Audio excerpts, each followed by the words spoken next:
하나님은 우리 모두가 풍성한 축복 가운데 살기를 원하십니다. 우리가 크리스찬이 되었기 때문에 꼭 힘겹게 가난하게 살아야만 되는 것은 아닙니다. 할 수만 있다면 모든 분야에서 풍성하게 또 아름답게 살아갈 필요가 있습니다. 그렇기 때문에 요한복음 10장 10절에서 예수님께서 오신 목적을 설명할 때 이렇게 말씀하셨습니다.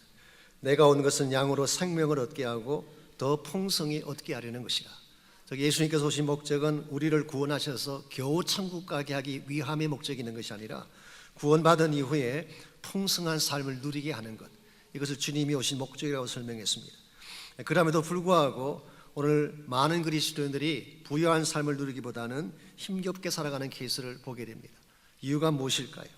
하나님은 풍성한 축복을 준비해 놓으시고 우리를 초청하시는데 우리는 왜 그것을 누리지 못하고 하나님께서 기뻐하는 아름다운 삶을 누리지 못할까요? 이유는 간단합니다. 하나님께 바른 자세로 서지 않았기 때문에 아무리 하나님이 큰 축복을 예배해 놓으셔도 그것을 거절한 채 하나님을 등진 채 살아가면 우리는 그것을 누릴 수가 없는 것입니다. 마치 물동이를 거꾸로 엎어놓으면 아무리 하늘에서 담비가 많이 쏟아져도 그게 담을 수 없는 것처럼 우리 삶의 방향이 하나님을 등지게 되면 어떤 축복도 누려질 수가 없는 것입니다. 이런 의미에서 우리 삶의 방향을 하나님을 향하여 바로 정하고 믿음으로 순종하며 살아갈 때 하나님이 예배하신 모든 축복이 우리의 소유가 될 수가 있습니다. 여러분 잘 아시는 백화점 왕 중에 존 워너메이크라는 분이 있지 않습니까? 백화점의 창시자이기도 하고 최시무 장관까지 역임했던 훌륭한 인물입니다. 누군가 그분에게 질문을 했습니다. 당신이 지금까지 투자한 것 중에 가장 가치 있는 것이 무엇이었는가 물었을 때 그는 주저하지 않고 대답했습니다. 어릴 때 75센트 주고 산 성경책이라고 했어요. 비록 작은 돈을 지불하고 구입했던 책이지만 그 책 속에 모든 축복의 비결이 담겨 있다는 것입니다. 그래서 이분이 일평생 살면서 신조로 삼았던 세 가지 T자가 있습니다. 이 T자를 실천하게 되면 축복을 누릴 수가 있다. 첫 번째 T자가 think, 생각하라. 하나님의 말씀을 읽고 하나님의 뜻과 바른 뜻을 생각해 보라는 것입니다. 두 번째 T자는 try, 그것을 찾았으면 실천해 보라. 세 번째 T자는 trust in God, 그렇게 한 후에는 모든 것을 하나님께 맡기고 순복하라는 것입니다. 이와 같은 것을 실천하기만 하면 하나님은 예배해 놓으신 모든 축복을 우리에게 부어주시고 이것을 마음껏 누리게 하신다는 것입니다. 실상 모든 축복의 근원은 하나님 안에 있습니다. 인간에게 있지도 않고 주어진 환경 속에 있는 것이 아니라 하나님 안에 모든 축복이 담겨져 있습니다. 그러므로 우리가 하나님께로 나가지 않고 그 축복을 누릴 수가 없고 하나님을 등진 상태에서는 무엇을 해도 우리 인생이 풀리지가 않는 것입니다. 이런 의미에서 우리 크리스찬 삶이 하나님을 등진 삶이 아니라 하나님을 향하여 나아가는 삶은 대단히 중요한 것입니다. 오늘 여러분께서 여러분 자신의 삶을 한번 점검해 보시길 바랍니다. 나의 삶은 하나님을 향하고 있는지, 하나님을 등지고 있는지, 우리가 어떻게 할 때 하나님을 등지지 않고 하나님께로 나아가는 삶을 통해서 진정한 의미에서의 복을 누릴 수가 있을까요? 오늘 같이 봉독한 본문에 보시면은 하나님 말씀을 불순종하고 하나님께 등을 돌렸기 때문에 책망을 받았던 유다 백성에 대한 스토리가 오늘 본문에 기록된 내용입니다. 7절 말씀 보시면 만군의 여호와가 이르노라 너희 조상들의 날로부터 너희가 나의 규례를 떠나 지키지 아니하였도다. 그런즉 내게로 돌아오라. 그리하면 나도 너희에게로 돌아가리라. 이게 돌아오라, return to me라고 번역한 이 단어는 히브리 말의 슈브이라고 하는 단어입니다. 이 말의 근본적인 의미는 방향을 바꾼다 혹은 영어로 표현하면 유턴한다, 그런 뜻을 갖고 있습니다. 구약 성경에 나오는 단어 중에 회개를 표현하는 대표적 단어가 슈브이라고 하는 단어입니다. 근데 한 가지 좀 특이할 일은 하나님 백성을 향해서 하나님께서 방향을 틀라고 말하고 있습니다. 우리 생각에 하나님 백성이면 마땅히 하나님을 향해 서 있을 것이고 하나님이 기뻐하는 삶의 위치에 서 있을 것 같은데 왜 방향을 틀어야 된다고 말씀할까요? 외형상으로 보면 그들은 하나님 편에 서 있는 것처럼 보였어요. 안식일도 지키고 제사도 드렸기 때문에 외형상 보면 하나님 백성처럼 보였습니다. 그런데 실상 그들의 마음 중심에는 하나님이 계신 것이 아니라 물질주의적인 탐욕이 있고 하나님을 거절하는 불순종의 마음이 있었기 때문에 그들은 결과적으로 하나님을 덩진 삶을 추구하게 된 것입니다. 오늘날도 마찬가지입니다. 명목상 교회 다니고 크리스찬 이름을 가졌다고 해서 다 신실한 삶을 사는 것은 아닙니다. 하나님 앞에 나오긴 나오지만 내 마음의 중심이 세상을 향하고 있다면, 물질을 향하고 있다면 우리는 아무리 노력하고 있어도 하나님의 복 가운데 임할 수가 없는 것입니다. 그래서 오늘 본문에서 내게로 돌아오라, 다시 나에게 등 돌린 것을 터내서 나에게로 돌아오라, 그리하면 나도 너희에게로 돌아가겠다. 이 말씀을 얼핏 읽으면은 마치 하나님께서 조건부로 말씀하신 것처럼 보이지만 실상은 그런 뜻이 아닙니다. 하나님은 언제나 계시던 그 자리에 계셨어요. 한 번도 떠나신 적이 없습니다. 우리가 등을 돌렸기 때문에 하나님을 보지 못한 것뿐이에요. 가끔 그런 고백할 때가 있지 않습니까? 하나님 어디 계십니까? 내가 찾는데 왜 나에게 나타나지 않습니까? 그렇게 우리가 외칠 때가 있지만 실제 내용은 하나님은 늘 거기 계신 거예요. 내가 하나님께 등을 졌기 때문에 하나님이 보이지 않는 것뿐입니다. 오늘 본문을 통해서 말라기 선지자는 너희들이 돌아서기만 하면 나를 만날 수 있다. 그러니까 지금이라도 return to me, 나에게로 돌아오라, 이렇게 말씀을 했더니 그때 그 유다 백성이 어떤 반응을 보였을까요? 너희가 이르기를 우리가 어떻게 하여야 돌아가겠습니까? 이 말은 사실은 어떻게 돌아갈 길을 가르쳐달라 그런 뜻이 아닙니다. 좀 더 정확하게 좀 의역을 하자면 이런 뜻입니다. 아니, 떠나간 적이 없는데 돌아오라니요. 이것은 하나님에 대한 반문이고 그역의 태도라고 할 수가 있습니다. 하나님 보실 때는 분명히 하나님을 떠나갔는데 그들은 하나님을 떠나지 않았다고 항변을 하고 있는 장면이죠. 이와 같은 그들의 모습에 대해서 하나님께서 그들이 하나님을 덩졌던, 하나님을 떠나갔던 결정적인 증거 하나를 제시하십니다. 그게 8절에 기록된 내용이에요. 8절 말씀, 사람이 어찌 하나님의 것을 도둑질하겠느냐? 그러나 너희는 나의 것을 도둑질하고도 말하기를 우리가 어떻게 주의 것을 도둑질하였나이까 하는도다. 이는 곧 11조와 봉헌물이라고 했습니다. 즉 11조에 대해서, 봉헌물에 대해서 하나님의 소유를 도둑질한 사실을 제시하고 있습니다. 여기서 도둑질했다는 이 단어는 한 세 가지 의미로 보통 번역을 합니다. 첫 번째는 rob했다, 탈취했다, 그렇게 번역할 수 있어요. 두 번째는 spoil, 훼손시켰다, 그렇게 번역할 수가 있고, 세 번째는 cheat, 속였다, 그렇게 번역할 수가 있습니다. 이와 같은 번역의 내용들을 볼 때에 크게 제 생각에는 한 두 가지 가능성이 있지 않는가 생각합니다. 첫 번째는 제사장들에 대한 책망의 말씀으로 해석할 수가 있습니다. 아마도 그 당시 바쳐진 11조를 제사장 그룹들이 착복을 했거나 다른 용도로 어뷰즈했기 때문에 나의 것을 도둑질했다, 그렇게 말씀할 가능성이 있습니다. 실제로 오늘 본문의 배경이라고 할 수 있는 느헤미야 13장에 보게 되면 제사장들이 하나님 창고에 있는 것들을 탈취해 갔어요. 그리고 레위 사람들에게 주어야 될 것을 주지 않았기 때문에 레위인들이 흩어진 내용을 느헤미야 13장에 기록하고 있습니다. 그리고 하나님의 창고를 다 비워버리고 도비아라고 하는 느헤미야를 대적했던 이방인을 그 방에 거하게 함으로써 하나님께 크게 책망받은 내용이 기록되어 있죠. 매일 오늘 본문의 말씀이 그와 같은 배경을 근거로 하고 주신 말씀일 가능성이 있습니다. 오늘날로 적용을 해보자면은 오늘 이 말씀은 목회자들의 부패를 책망하는 말씀. 오늘날 교회가 많이 부패한 건 사실이죠. 또 목회자들이 잘못들을 범한 것도 사실입니다. 하나님의 헌금을 엉뚱한 것이 낭비한다든가 잘못된 것에 투자한다면 오늘 본문의 말씀에 책망을 받아야 될지도 모르겠어요. 그러나 오늘 본문의 말씀이 과연 제사장 그룹이나 목회자들에게만 향한 말씀일까요? 꼭 그런 건 아닌 것 같습니다. 9절을 보시면은 너희 곧 온 나라가 나의 것을 도둑질하였으므로 너희가 저주를 받았느니라. 그러므로 이것은 제사장의 부패에 대한 말씀도 포함되겠지만 사실은 유다 백성 전체를 향한 책망의 말씀으로 보는 것이 더 옳습니다. 왜 하나님께서 온 나라가 도둑질했다고 말씀하실까? 10절 말씀에 하면은 온전한 11조를 나의 창고에 들여놓지 않았기 때문이다. 여기서 하나님은 11조를 바치지 않은 것을 갖고 하나님께 등을 돌린 증거다, 그렇게 말씀하고 있습니다. 왜 하나님께서 다른 문제도 아니고 11조를 가지고 하나님께 등진 증거로 제시하고 있을까요? 나중에 설명을 다시 드리겠지만 제가 결론부터 말씀을 먼저 드리자면 11조는 헌금에 대한 이슈가 아닙니다. 11조는 돈에 대한 문제가 아니라 하나님의 주재권에 대한 문제입니다. 그래서 오늘 설교 제목이 뭔가요? 오늘 본문의 내용은 11조에 대한 내용인데 11조로 돌아가자가 아니고 여호와께로 돌아가자. 오늘 이 말씀의 핵심은 11조라는 이 행위를 통해서 근본적으로 하나님을 떠났던 그 백성들이 하나님의 주권 앞으로 돌아가야 될 것을 강조한 말씀. 그래서 하나님은 우리 인생 전체의 주인이 되십니다.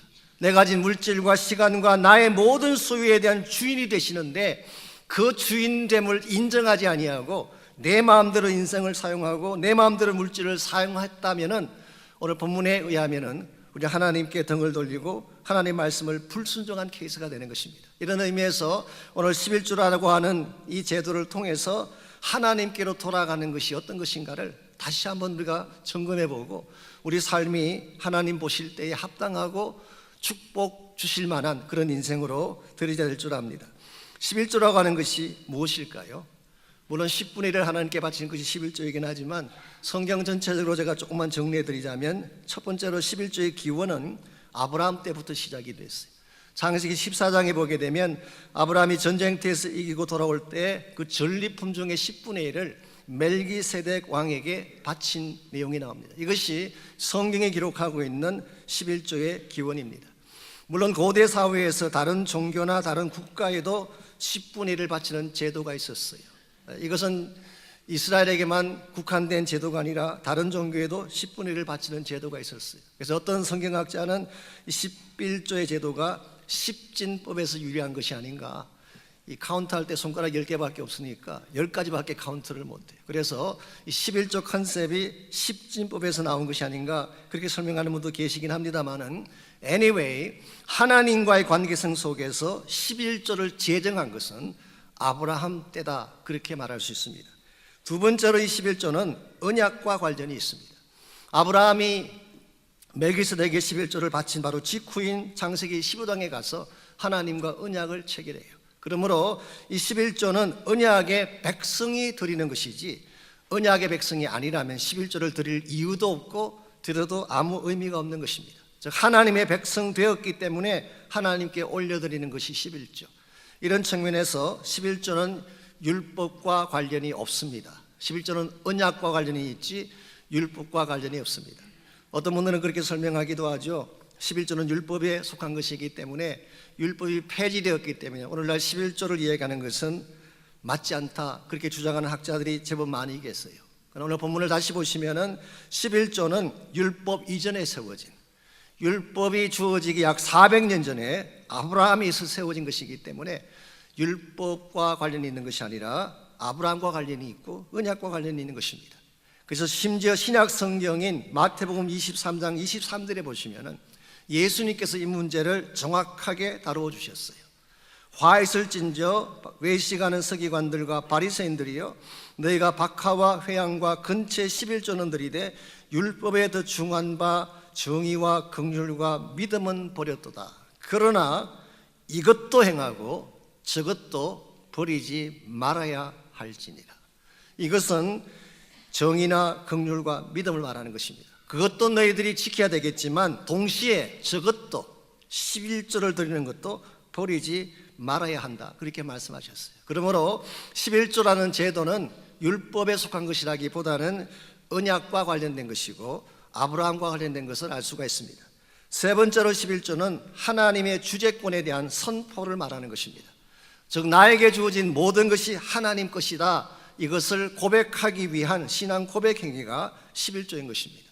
흔히 많은 분들이 오해하는 것 중에 하나가 11조는 10분의 1만 하나님 것이고 10분의 9는 내 것이기 때문에 내 마음대로 써도 괜찮다 생각하는 분이 계시는데 그건 11조를 잘못 이해하신 것입니다. 우리가 10분의 1을 드리는 순간 어떤 신앙 고백이 내포되어 있냐고 하면은 나머지 10분의 9도 내 것이 아니라 하나님 것입니다. 그러므로 나에게 주어진 모든 물질은 내가 벌었지만 내가 수혜하고 있지만 나의 것이 아니라 하나님 소유이므로 나는 청지기로 살겠습니다. 이 고백이 11조에 담겨 있는 내용이에요. 그래서 구약시대에 첫 열매를 드리는 것도 마찬가지 11조를 드리는 것도 마찬가지 이것은 전체에 대한 대표성을 강조하는 것입니다. 네 번째로 11조는 나눔을 위한 것입니다. 구약 성경에 의하면은 11조가 한 세 가지 종류가 있었어요. 첫 번째 종류가 민수기 18장 21절에 나오는데 이것은 레위인을 위해 드린 것이라고 했습니다. 아시는 대로 이스라엘 백성이 가나안 땅을 정복한 후에 각 지파마다 땅을 유업으로 물려받지 않았습니까? 근데 유일하게 땅을 받지 못한 지파가 있어요. 그게 레위 지파였어요. 그러면 레위 지파는 뭘 먹고 살아야 되죠?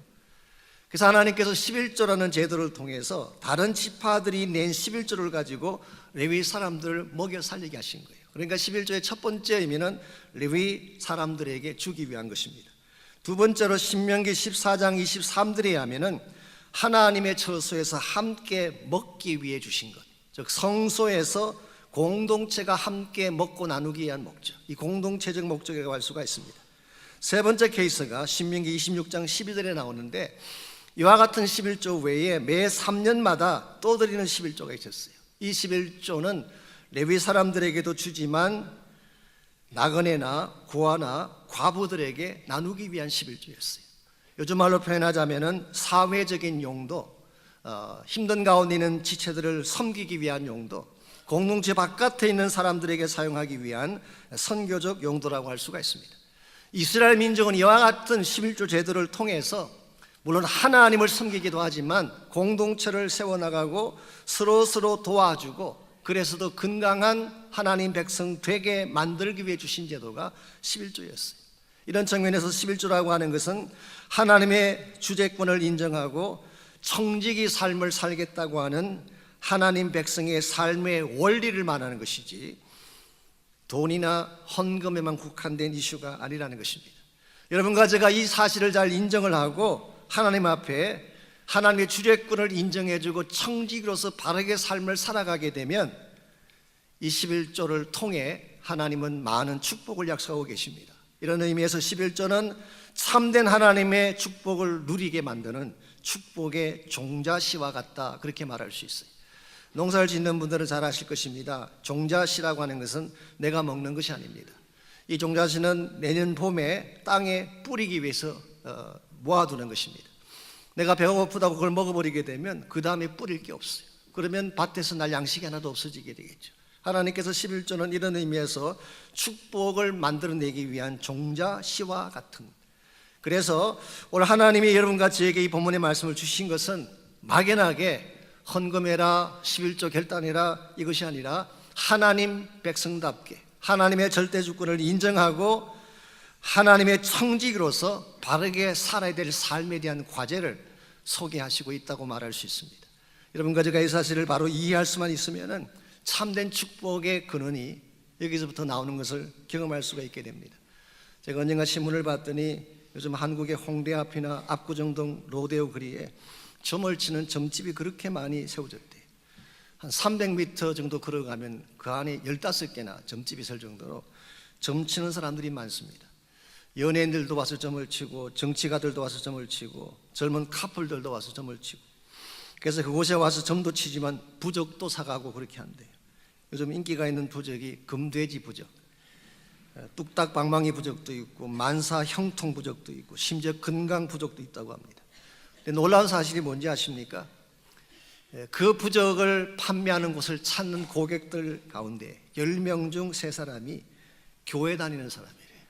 그래서 광고지에다가 장로 권사 우대, 기독교인 비밀 절대 보장 이런 문구가 적혀있는 이 광고지가 많이 돌아다닌다고 합니다. 여러분, 과연 점쟁이나 부적이 우리 삶의 축복을 보장해 줄까요?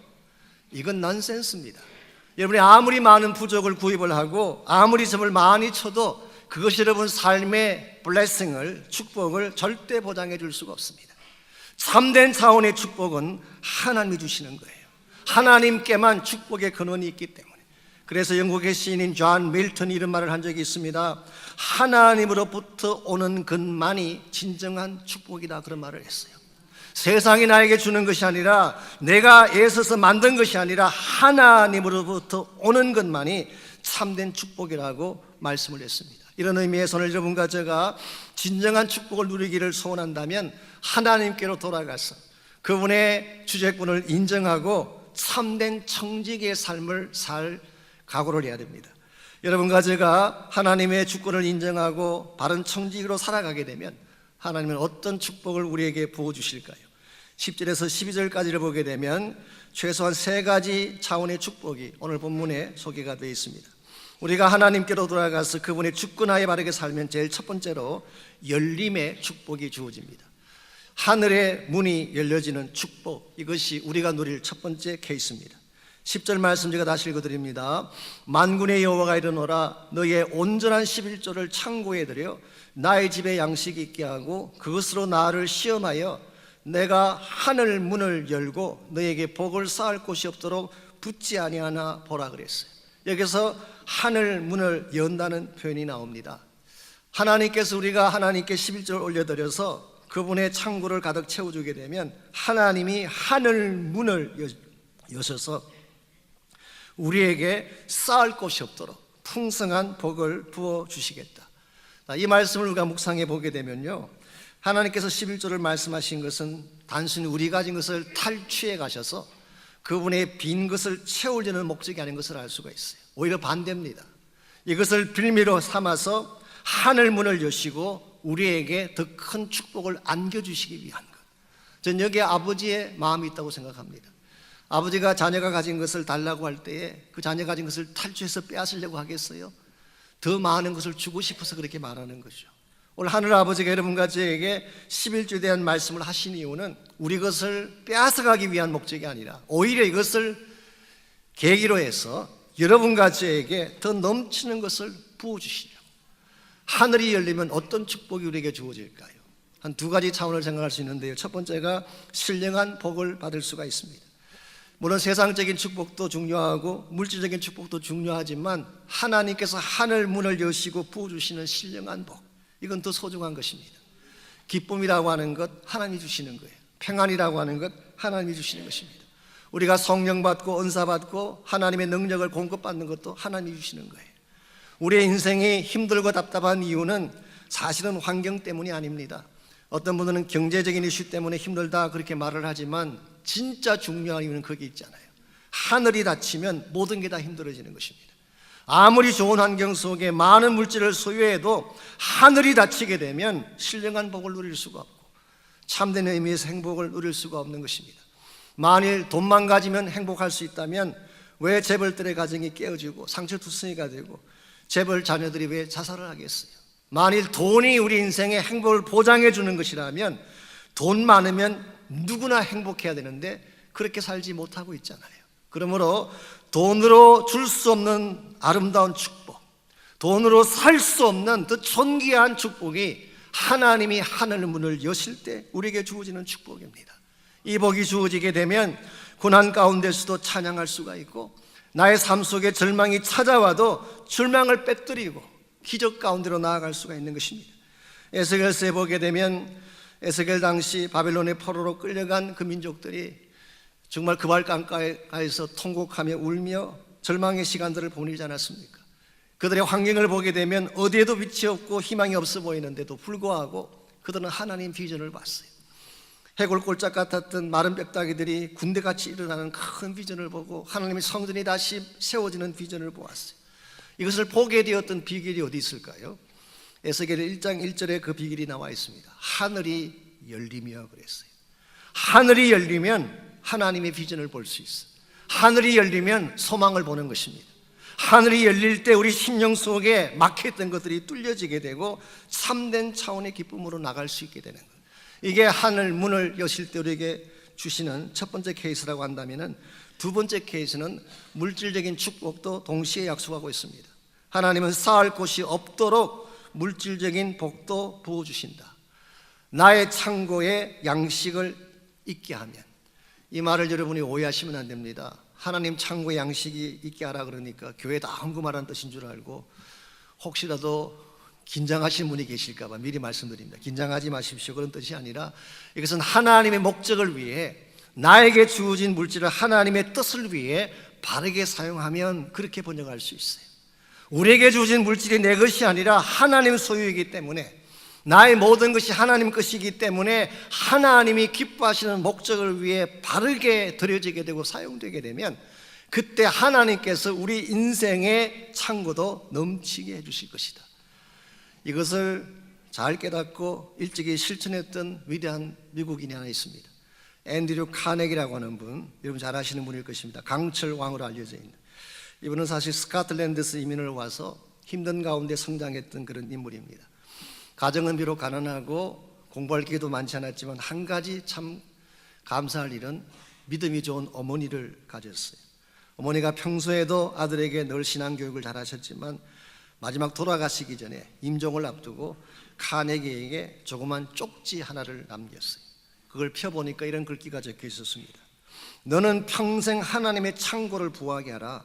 그리하면 하나님께서 너의 창고를 항상 넘치게 할 것이다. 너가 해야 될 책임은 하나님의 창고를 부하게 하는 것인데, 그러면 하나님은 너의 인생의 창고를 항상 넘치게 채워주실 것이다.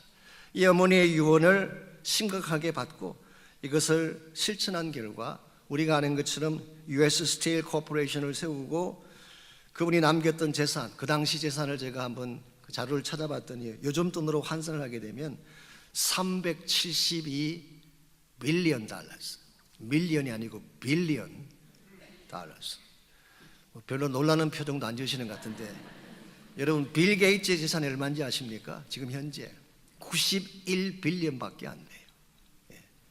워런 버핏 같은 경우는 81 빌리언 달러스. 요즘 가장 갑부라고 하는 아마존의 제프 베이조스인가요? 그분이 가지고 있는 재산이 135 빌리언밖에 안 돼요. 그런데 앤드류 카네기는 그 오래전에 372 빌리언 달러죠. 천문학적인 숫자의 재산을 가지고 있었어요. 근데 더 놀라운 일이 뭔지 아십니까? 이 어마어마하게 많은 재산의 대부분을 하나님과 사회를 위해 그는 사용을 했어요. 그래서 세워진 것이 우리가 알고 있는 카네기 재단, 카네기 연구소, 카네기 대학, 심지어 카네기 홀까지 만들어지지 않았습니까? 우리가 하나님 말씀에 순종해서 하나님의 뜻대로 살게 되면 하나님 우리 삶을 궁핍하게 내팽개치시는 것이 아니라 오히려 더 부유하게 하시고 더 넘치게 해주셔서 하나님 앞에 위대하게 쓰임받게 한다는 것입니다. 이런 의미에서 참된 축복의 비결은 멀리 있지 않습니다. 하나님 안에 있고 말씀 안에 있어요. 오늘 여러분의 자녀가 복받기를 정말 원한다면, 여러분의 자손 대대 가난과 저주를 끊고 참된 축복 가운데 살기를 원하신다면 오늘 본문에 기록된 것처럼 하늘나라 창고를 위해 쓰임받도록 기도하시기를 바랍니다. 하나님의 말씀을 순종해 사는 자녀가 될 수 있도록 기도하고 가르치게 되면 하나님이 그들의 삶을 책임져 주시고 더 놀랍게 축복해 주시는 것입니다. 이와 같이 우리가 하나님의 말씀 따라 그분의 주제권 따라 바로 살게 되면 하나님이 축복의 하늘문을 열어주십니다. 두 번째는 우리에게 주어진 모든 터전을 보존해 주시는 보호의 축복을 우리가 누리게 됩니다. 11절 말씀 계속 봅니다. 만군의 여호와가 이르노라. 내가 너희를 위하여 메뚜기를 금하여 너희 토지 소산을 먹어 없애지 못하게 하며 너희 밭에 포도나무 열매가 기한 전에 떨어지지 않게 하리라고 했어요. 오늘 여기 번역된 메뚜기라는 이 단어가 로카스트 혹은 옛날 우리 한국 번역에는 황충이라고 번역을 했었어요. 이 황충이라고 하는 것은 아프리카 사막지대에서 날아온 큰 메뚜기 떼를 말합니다. 이 메뚜기 떼가 한번 지나가면요 온 땅의 소산이 일시에 다 사라집니다. 아주 무시무시한 그런 힘을 가진 것이 황충떼예요. 근데 만일 아무리 농사를 잘 지어놓고 농작물을 잘 가꾸어 놓아도 황충이 한번 찾아오면 망하는 것입니다. 뿐만 아니라 포도나무, 아시는 대로 이 팔레스타인 지역의 포도나무가 참 중요하고 포도나무에서 나오는 열매, 또 그 포도나무에서 만든 와인을 가지고 얼마나 그들이 크게 사용합니까? 그런데 아무리 잘 가꾸어 놓은 포도나무라도 기한 전에 떨어지면 상품으로 설 수가 없어요. 아무런 가치가 없는 무용지물이 되는 것입니다. 이와 같이 황충이 몰려오는 것, 포도나무가 기한 전에 떨어지는 것을 하나님께서는 막아주시겠다, 그렇게 말씀하고 있어요. 오늘 우리가 인생을 살아가면서 내가 열심히 살면 잘 산다고 생각하지만요, 열심히 해도 하나님이 보호해 주지 않으면 우리 인생 언제 무너질지 모릅니다. 우리는 기대하지 않지만, 우리는 원치 않지만 언제 우리 삶 가운데 황충의 때가 몰려와서 우리 가정을 파괴시키고 우리 자녀들을 파괴시키고 우리 육신의 건강을 파괴시킬 때가 있는지 내 힘으로 막을 수 없어요. 내가 노력한다고 지킬 수 있는 것이 아닙니다. 이런 측면에서 사라지는 것도 축복이지만 없어지지 않는 것도 축복이에요. 건강한 것도 축복이지만 아프지 않는 것도 축복이에요. 하나님, 여러분과 제가 하나님 안에 바른 마음으로 거하기만 하면 하나님이 특별한 보호의 손을 펼쳐서 우리를 지켜주신다. 신명기 32장 9절과 10절은 이렇게 기록합니다. 여호와의 분깃은 자기 백성이라, 야곱은 그가 택하신 기업이라. 즉 야곱은 하나님의 기업이라는 것입니다. 하나님의 소유라는 것입니다. 그러므로 여호와께서 그를 황무지에서 짐승이 부르짖는 광야에서 만나주시고 호위하시며 보호하시며 자기 눈동자같이 지키시리라 말씀하셨어요. 하나님이 여러분과 저를 하나님의 소유 삼으셨어요. 하나님의 소유가 되었기 때문에 우리를 그냥 내팽개치시는 것이 아니라 황무지에서도, 황무지는 웰더니스입니다. 척박한 땅이죠. 우리 이민의 삶 자체가 황무지 아닙니까? 찬바람이 부는 냉혹한 현실이 우리 이민 생활입니다. 웰더니스에서, 짐승이 부르짖는 광야 한복판에서, 우리를 삼키려고 짐승이 부르짖는 그 광야 한복판에서 하나님이 우리를 호위하시고 보호하시고 눈동자같이 지키신대요. 호위한다는 말은 shielded, 방패로 막아주신다 그런 뜻이에요. 눈동자처럼 상하지 아니하도록 우리를 지켜주신다. 하나님의 보호가 없이 우리는 인생길을 건강하게 걸어갈 수가 없습니다. 하나님이 지켜주셔야 돼요. 여러분의 자녀 누가 지킬 수 있어요? 멀리 떠나 있는 여러분의 아들, 딸 누가 지킬 수 있어요? 하나님께서 보호해 주셔야 돼요. 이런 면에서 내가 잘났다, 내가 할 수 있다 교만할 것이 아니라 나의 모든 자랑을 다 내려놓고 하나님 은혜 안에 들어와야 돼요. 그분의 보호를 받아야 됩니다. 그분의 품 안으로 돌아와서 그분 안에 갈 때에 하나님이 보호자가 되셔서 우리 인생을 안전하게 이끌어 주시는 것입니다. 여러분과 제가 하나님의 주재권을 인정하고 참된 청지기로서 삶을 살게 되면 하나님은 하늘 문도 열어주시고 우리를 보호해 주시겠지만 또 한 가지가 더 있습니다. 우리의 이름이 높아지는 명성의 축복, 소위 말하는 reputation, 우리의 명성의 축복을 하나님께서 허락해 주신다고 말씀합니다. 12절을 보겠습니다. 너희 땅이 아름다워짐으로 모든 이방인들이 너희를 복되다 하리라. 너희들의 땅이 아름다워짐으로 풍성하고 열매가 맺히고 이 기름진 역사들이 일어나는 것을 보고 이방인들이, 하나님 모르는 이방인들이 너희들의 삶이 복되다 그렇게 말한다는 거예요. 요즘 말로 바꾸자면은 예수 믿는 사람들은 참 복받은 사람들이야. 저렇게 살아야지, 저런 기쁨 가지고 저런 평안 가지고 살아야지. 오늘 세상 사람들이 우리를 볼 때에 어찌다 예수 믿고 저렇게 고생하나 이런 평가를 받는 게 아니라 예수 믿으면 저렇게 되는 거야. 저들이야말로 복받은 인생이지. 우리도 저들을 닮고 싶다, 우리도 저들처럼 하나님 믿고 싶다, 이런 마음을 갖게 해야지 복음의 문도 열리고 하나님 영광도 드러나지 않겠습니까? 오늘 하나님은 여러분과 저의 삶을 통해서 이런 축복의 열매들을 이루기를 원하세요. 우리에게 주어진 인생은 그저 주어진 인생이 아닙니다. 그냥 주어졌기 때문에 억지로 살아가는, 겨우 서바이브하는, 이것이 크리스찬 삶의 본질이 아닙니다. 하나님 우리의 삶이 thrive, 번영하기를 원하세요. 풍성해지기를 원하세요. 하나님의 축복의 창대함 가운데 거하기를 하나님 원하세요. 그런데 우리의 노력과 힘만으로 되지 않습니다. 하나님의 주권을 인정하고 그분 안에서 바른 청지기의 삶을 실천해 갈 때, 그래서 하나님의 창고에 우리의 모든 것들을 하나님의 창고에 쏟아 넣어서 그분의 목적이 이루어지고 그분의 나라가 펼쳐지고 그분이 기뻐하시는 사역들이 이루어지게 할 때에 하나님 우리의 삶을 책임지셔서 부유하게 하시고 풍성하게 하시고 영광스럽게 만들어 주시는 것입니다. 혹시 여러분 가운데 아직도 이 하나님 앞에 바로 서지 못한 분이 혹시 계신다면, 혹시라도 하나님을 향해 등을 돌리고 있는 분이 혹시 계신다면, Return to me, 나에게로 돌아오라, 나에게로 돌아오라 말씀하시는 그분의 음성을 듣고 주님께로 다시 돌아가는 그런 역사가 있기를 바랍니다.